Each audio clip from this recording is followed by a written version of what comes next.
It is about time to discuss with you the aftermath of what is to come. On and on we have said before, to do your best is requisite. Now we take that a step further, for it is in the best interests of everyone when this is done. On and on we have said also, to do your best is alternatively, not an option, for if you were to see all as we do, you would not question all in the least. It is seen also the detrimental activities dispersed throughout, to ensnare those with no thought process.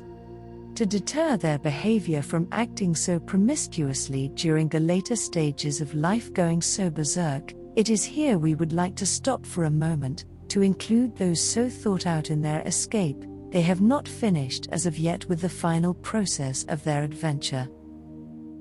Do take consideration of this as is, for many will adjunct to these devices in the days to come, and succumb, with all they can muster, to do their best to deter the final acts of justice to befall them.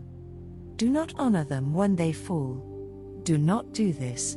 Instead, act in dignity to aid those so fallen at their feet, to hear that which is being said to them, to lift them to their feet. Do not disturb them otherwise.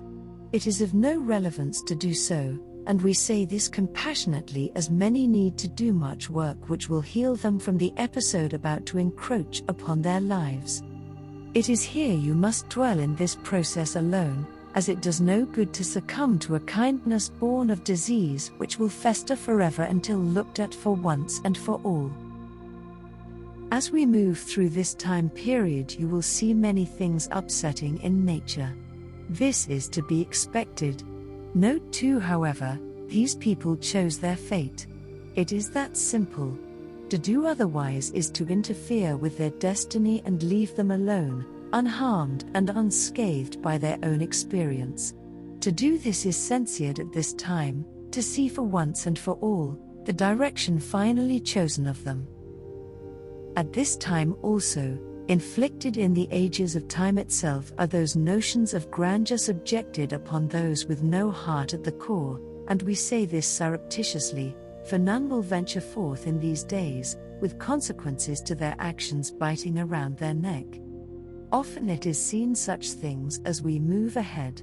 Lastly, it appears, surreptitiously only too, the consequences rendered forth by those whose thinking has encompassed them into doing what is right, and foremost, what will structure all, to permit life from escaping them at a moment's notice. This concludes the message.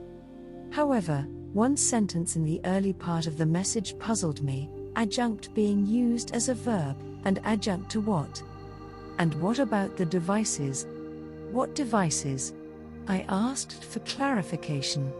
And Spirit replied the following. Considering the devices are held in awe, many aspire to keep them close at all times, in this way propelling them well into moments in time where they were not permitted to go earlier. I asked again, is this more technology let loose on the public for their use and distraction? And Spirit replied, this is seen as an addendum to that which you already have. In and of itself it has no use. In and of itself with other devices, there is much to be considered. And that's the message in its entirety.